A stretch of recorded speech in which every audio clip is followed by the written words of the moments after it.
A mis hermanitas. Te voy a contar todo lo que me hubiera gustado saber cuando tenía tu edad. Cuando aún no podía votar ni comprar cerveza, pero igual me preguntaron, ¿qué vas a hacer de tu vida? Ay, por cierto, solo tienes una. ¿Qué hacer de esta única oportunidad de existir en el planeta Tierra, durante la época más tecnológicamente avanzada de la humanidad? No hay ni guerras ni depredadores, al menos no en la Ciudad de México, pero el mundo espera resultados. La razón te pide arte, ciencia, pero el corazón te exige memes y te gustaría ser como esos adultos legendarios, los héroes de la ciencia y la tecnología que con sus curas e inventos construyen una humanidad más avanzada. Pero por cada premio Nobel hay 1.000.000 de señores de traje que, Dios los bendiga, hacen lo que tengan que hacer para pagar las cuentas. O sueñas con la vida de uno de esos pocos intrépidos que le apostaron su vida al arte y ganaron, pero en el fondo temes acabar como uno de los millones y millones que perdieron.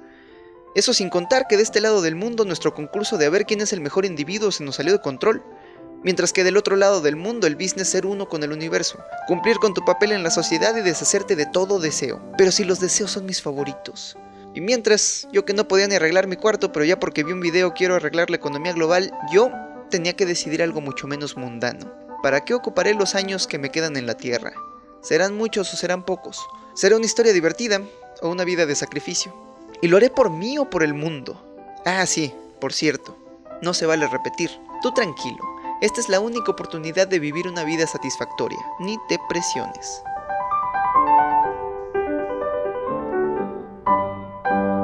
De este lado del mundo, la vida tenía sentido, pero hace poquito Jesús lo arruinó.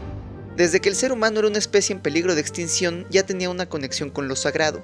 Enterraba a los muertos malos y a los buenos les quitaba el cráneo y lo pintaba de rojo para mantener su espíritu entre la tribu, cada quien sus hobbies. Entre buscar comida y no ser comido, el hombre primitivo hallaba tiempo para pintar calaveras, no por emo, sino porque su conexión con lo divino era tan vital como el hambre o el sueño. Hasta que llegó el cristianismo, que a esta conexión le dio el nombre de la Divina Trinidad y además le dio un superpoder, la verdad. Yo soy el camino, la verdad y la vida, dice el buen libro. No, el otro. Quiso la mala suerte que precisamente los cristianos más curiosos fueran los inventores del método científico, que resultó más efectivo que la fe para averiguar la verdad. Aplican restricciones. Por eso, en un libro que te juro que se llama La ciencia gay, Nietzsche escribió: Dios ha muerto, Dios sigue muerto y nosotros lo hemos matado. Y no creas que lo dijo sonriendo, ese hombre nunca sonreía. Lo decía con miedo, porque en nuestra fe ciega por el progreso científico habíamos olvidado que el cristianismo era la base de la civilización occidental. Porque la vida siempre ha sido difícil, de lejos una tragedia y de cerca un chiste, y la recompensa por tomarte la molestia siempre ha sido la vejez, la demencia, el juicio moral de los jóvenes que crecieron con reglas distintas a las tuyas, y la muerte. Pero además el paraíso. Aplican restricciones. Ahora solo quedaban la vejez y la muerte. Perdimos mucho más que uno de los cimientos de la civilización occidental. Perdimos una de esas cosas que nos hacen humanos, un motivo para vivir. La vida perdió sentido. Nietzsche temía que nos convertiríamos en el último hombre, un individuo que consume y no crea, que al ser capaz de satisfacer todas sus necesidades y caprichos al instante, piensa que inventó la felicidad.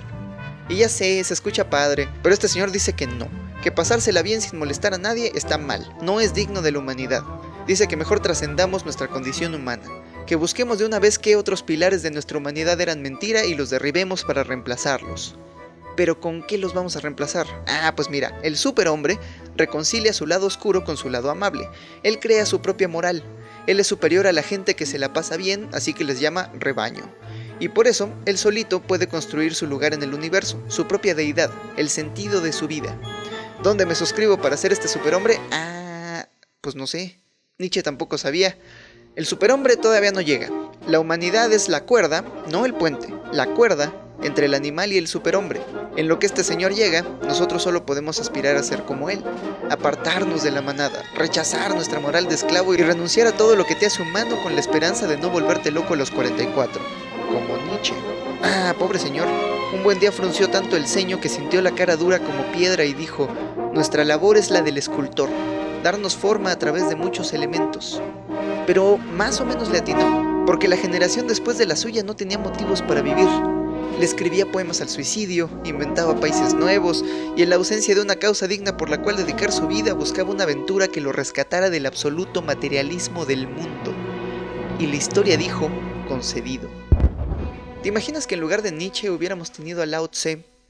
Porque del otro lado del mundo, más específicamente en China, la conexión humana con lo eterno es tan fuerte que sobrevivió a la revolución comunista. Más o menos.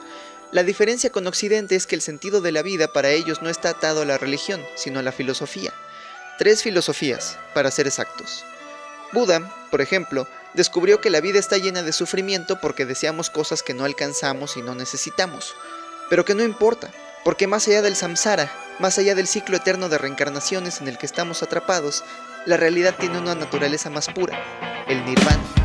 Confucio era más de derechas. Él enseñaba sobre la importancia de las ceremonias, honrar a nuestros padres, asumir nuestro lugar en la sociedad y respetar a la gente venerable. Él dijo, la relación entre superiores e inferiores es igual a la del viento y el pasto. El pasto debe inclinarse cuando el viento sopla.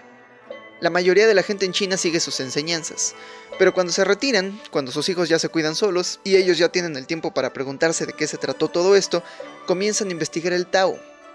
El Tao es una filosofía muy popular entre empresarios, gobernantes, ancianos. El Tao significa el camino. Es la sustancia eterna de la que nace el universo y de la que emerge el equilibrio natural que le da forma a la naturaleza. Y ya sé, suena religión, pero es filosofía. Es metáfora, hombre. Lao Tse escribió el Tao Te Ching mientras escapaba de la dinastía Zhou. En él describe la naturaleza de la realidad como él y sus antepasados la han percibido desde que aprendieron chino. Es básicamente una declaración de humildad y confianza ciega hacia el universo. Es tanta su humildad que desde las primeras líneas admite que no puede conocerlo. El Tao que puede ser descrito no es el verdadero Tao. El nombre que puede ser hablado no es el nombre eterno. Como buen occidental yo no le tengo fe al cosmos. Confío más en Carl Sagan cuando me dice que el universo no parece ni benigno ni hostil, simplemente es indiferente. Pero acerca de no entenderlo, bueno, el Tao Te Ching se escribió 4 siglos antes de Cristo, miles de años antes de que nuestros instrumentos más precisos nos revelaran que el 95% del universo observable es algo que, pues tiene nombre, pero no sabemos qué es. Entonces creo que sí, el Tao no es el Tao. En estos textos Lao Tse enseña cómo actuar de acuerdo al ritmo natural del universo, porque, spoiler, somos parte de él. El hombre sigue al mundo, el mundo sigue al universo, el universo sigue al Tao y el Tao solo se sigue a sí mismo. Esta escuela de pensamiento me gusta mucho porque su principal enseñanza es el Wu Wei, o sea, no hacer nada. Trabaja sin esfuerzo, actúa sin hacer nada. El Tao no actúa, pero a través de él todo se hace. Esto no quiere decir que te quedes todo el día viendo memes, más bien dice que vivas en el momento, que aprecies el presente, que si te deshaces de la ideología, de tu ego y de tus planes, podrás escuchar en el interior al Tao, tu propia voz, las necesidades del mundo real. Intuición, experiencia, sabiduría, no sé, es el Tao. Creer que sabes es una enfermedad, saber que esta es la enfermedad es el primer paso para la salud. Hablando de nihilismo, mientras que Nietzsche nos trataba de convencer de que inventemos solitos nuestro propio código moral, Lao Tse advierte que el problema es mucho más profundo. Cuando el Tao se pierde, surge la bondad. Cuando la bondad se pierde, nace la moral. Cuando la moral se pierde, nace el ritual. El ritual es la cáscara de la verdadera fe. Es el principio del caos. Si Europa hubiera leído a Lao Tse, esos intelectuales que exigían guerra a sus gobiernos habrían entendido que el maestro no resuelve sus problemas por la fuerza, por justificada que parezca, pues entiende que la violencia siempre regresa a nosotros. Si toda la industria de artesanos y poetas que fabricaban propaganda de guerra hubiera escuchado el Tao, hubieran sabido que el maestro entra a la batalla con dolor y compasión, como si asistiera a un funeral. ¿Cómo iba a estar contento? Sus enemigos no son demonios, sino humanos, como él mismo. Y los jefes de industria, los economistas y los burócratas, todos esos magníficos individuos que fabricaban y transportaban el material de guerra, los genios y visionarios que fabricaron la bomba atómica se habrían enterado de que la nación que sigue al Tao fabrica carros y tractores. La nación que ha perdido el Tao acumula municiones afuera de sus ciudades. Una filosofía como el Tao nos habría salvado de un siglo de guerras mundiales. Pero como buen occidental no me termina de convencer. Porque el Tao enseña cómo ser uno mismo, pero no a través de la razón, o los planes, o mi ego, todo lo que identifico como yo, sino dejando ir, haciendo las paces con el mundo a mi alrededor. Bueno o malo, seguirle la corriente al mundo. Y otra cosita, no cambiarle nada. ¿Quieres cambiar al mundo? No creo que se pueda. El mundo es sagrado. Si interfieres con él, lo destruyes. Si lo tratas como un objeto, lo pierdes. Ah, qué difícil es ser uno mismo. Negar mi personalidad y hacerme uno con el mundo, o negar mi humanidad y ser recordado por mi furioso bigote. Hay otra opción. Para ser tú mismo y no vivir una vida sin propósito, podrías balancear el infinito. Esta idea se le ocurrió a Søren Kierkegaard. Según este muchacho de Dinamarca, una de las desventajas de ser un chango con lenguaje es que en nuestro interior habitan dos fuerzas opuestas, lo finito y lo infinito. Son muy parecidas a lo que Nietzsche llamaba la bestia interior y el animal divino. Básicamente, en tu interior habitan un ángel y un simio. Oh, espérate, es metáfora. El ángel sueña con lo infinito, de él viene tu potencial, las ideas que podrías traer al mundo, lo que podrías inventar, lo que podrías crear, tus infinitas posibilidades. El simio, en cambio, se encarga de lo finito, del mundo real, de tus necesidades más humanas, tus impulsos más básicos y las constantes urgencias del aquí y ahora. El ángel busca la libertad y el simio se aferra a lo seguro. Lo más fácil, como seres humanos, es escapar de nuestra responsabilidad de ser uno mismo y dejar que cualquiera de los dos gane. Cuando gana el simio, te pierdes en lo finito. Te olvidas de cambiar el mundo y asumes tu lugar en la sociedad. Sigues el guión que tus padres y las películas te dieron y actúas sin actuar. Te haces uno con el Tao. Porque, escribió Kierkegaard, es muy aventurado ser uno mismo. Es más fácil y seguro ser como los otros. Convertirse en una imitación, en un número, en una cifra de la multitud. Esta situación, según Kierkegaard, lleva a la desesperación, pero él dice eso porque no conocía el Tao. Porque si haces las paces con los aspectos menos atractivos de tu existencia, entonces cada momento de alegría vendrá como una agradable sorpresa. Y ya sé, no es saludable estar bien adaptado a una sociedad enferma, pero es mucho más fácil. Pero cuando gana el ángel nos perdemos en lo infinito. La vida se vuelve una serie interminable de experimentos. Hoy podrías ser un fotógrafo, pero mañana querrás ser DJ y al día siguiente investigarás cómo salvar a las tortugas, mientras sueñas despierto con abrir una empresa de popotes biodegradables. El punto es que de tanto soñar no actúas. Tu vida se convierte en una posibilidad abstracta porque tú quieres libertad, y hacer una cosa significaría no tener libertad de hacer las otras cosas. La mala noticia es que por nunca actuar, nunca logras convertirte en ti mismo. La buena noticia es que tendrás una vida interesante, y más anécdotas que el resto de tus amigos, y en tu eterna experimentación, en tu ir y venir a merced de la intuición y los sentidos, eres la encarnación misma del Wu Wei. Pero si decides que el Dao no es lo tuyo, si decides nadar contra la corriente y darle a la vida tu propio sentido, entonces tienes que ser tú mismo. Necesitas tomar una decisión. Debe haber un poco de orden en tu caos y un poco de caos en el orden para que el ángel y el simio puedan trabajar juntos. Y esa decisión, si lo piensas, es como un acto de fe. No en la buena voluntad del universo, sino fe en ti mismo. Y seamos honestos, no sabes qué vaya a pasar en el futuro. Puedes planear, puedes calcular, pero tu voluntad está condenada a actuar alrededor de la fortuna. Y esta incertidumbre provoca miedo. Corrijo, causa ansiedad. La ansiedad es distinta del miedo porque el miedo nos prepara para actuar, para correr o pelear, pero cuando sientes miedo la amenaza es clara, sabes desde dónde ataca, pero la ansiedad te paraliza. Ese pequeñito terror por lo desconocido, como dijo Rollo May, nos ataca desde todas partes. Así que no solo necesitas equilibrar el mar de impulsos contradictorios que hierven tu interior, además tienes que lidiar con la ansiedad. ¿Cómo? ¿Medicamento? ¿Colorear mandalas? Nah. Esas son trampas del Tao. Para Kierkegaard, la ansiedad no era un mal a derrotar, sino una brújula. Aquel que mira dentro del abismo siente vértigo. La ansiedad es el vértigo de la libertad. Y esa nos encanta de este lado del mundo, ¿sí o no, raza? Ese vértigo es señal de que tú, y solo tú, eres responsable de tu propia vida.